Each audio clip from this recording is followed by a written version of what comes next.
over there. Let me show you where I started. Basically, we plotted out, sketched out, measured out everything that is in our way to achieve what we need to in your back wall. We'll start with the fridge. We discussed that the space between the two garage doors would be the best place for the fridge because the car doesn't pull in there. This fridge is dead center to that space. That was the first thing that I designed around. It was the number one importance here. Then of course we have our faucet, our heater, which restricts the height of the cabinets, and our electrical panels, which we want to be able to open the doors and get to those without anything being in the way. Right here, these two little lines, they represent a 2-inch protrusion in your wall. There's just a spot where your wall sticks out for about two inches here. And this is one beam, and that's another beam. Alright, so let's go over to the 3D design here.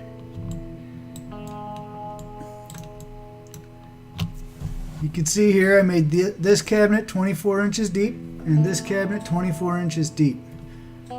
This can be used for yard tools. This, of course, about 60% of this will be opened up and used to access your electrical panel. So I strongly advise that you never store anything in front of that panel. You will be able to put shelves into your cabinets above, below the panel, and use quite a bit of the storage in here. These step back from 23 to 24 inches down to 16 inches. Every one of these cabinets across here are 16 inches deep. Except for this cabinet, which is 14 inches deep because of this protrusion of 2 inches on the back wall. But across the front, they all look the same. One thing I really strive for on this design is to give you as many similar shelf sizes as possible. So these three cabinets, they are all the same width. They are all the same depth. They all take the same size shelf. Store some golf clubs here, use up half the cabinet, take your extra shelves, move them here or here. Same thing with these cabinets over here. This cabinet, and this cabinet are all the same. So shelves are interchangeable. This cabinet here is the same width, just a different depth. And this is kind of one of its own here. It's sized for a 30-inch wide refrigerator. I'm not sure how wide yours is now. We'll need to double check that. But 30 inch is a pretty standard size. I set it up for a standard height. A little extra space to spare here. So if your refrigerator is smaller than that, you'll have room to grow. If you really want a larger refrigerator, larger than 30 inches wide in the future, I'll have to look into the design. Although the wider this refrigerator is, the more it intrudes into this space where you may need to walk around the front of your car. The nose of your car is here.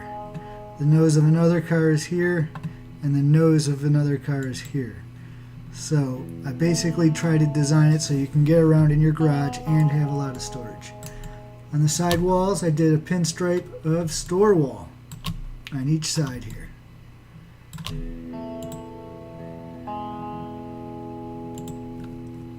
Here is your design.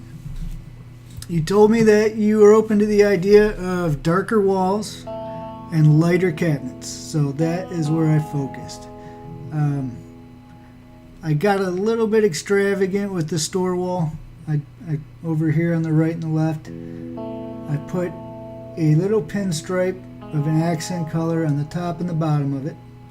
Not too incredibly difficult to achieve, not really expensive. Also, since we have to paint your garage anyway, I thought why not, spice it up a little bit. So basically I have darker gray, some sort of a simple piece of trim that ties right in with what's going on with your windows, and then a lighter gray perhaps. I'm not an interior designer. I try my best, so if you have better ideas with colors and things like that, just let me know. What I also did to tie in the window trim to the walls and the store wall trims, I did the same color paint on the windows as I did on the top and the bottom of the store wall. a couple important things to note is that this design is really meant for a garage that's going to get a lot of leaves. I did a filler strip here, I did a filler strip here. I want to do the base system, and we'll trim out that base.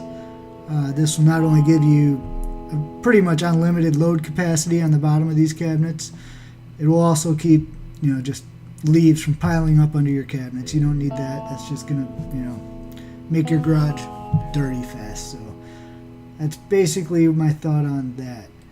I did experiment with some other colors.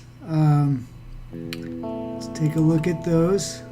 What I'm going to do as we go through these different colors is I'm just going to give each one a number. So if there's a certain idea that you like, or if you like the whole thing, that's fine, or an aspect of one number or the other, we'll be able to communicate with each other which one is what. Let's call this one number 1. Number 2. Number 3. Number 4. Number 5. Number 6. Number 7. Number 8. Number 9. Number 10.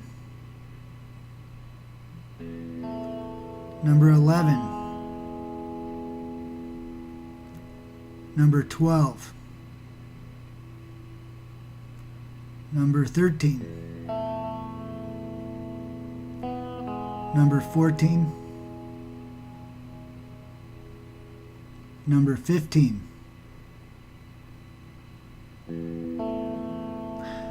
That looks like it's that.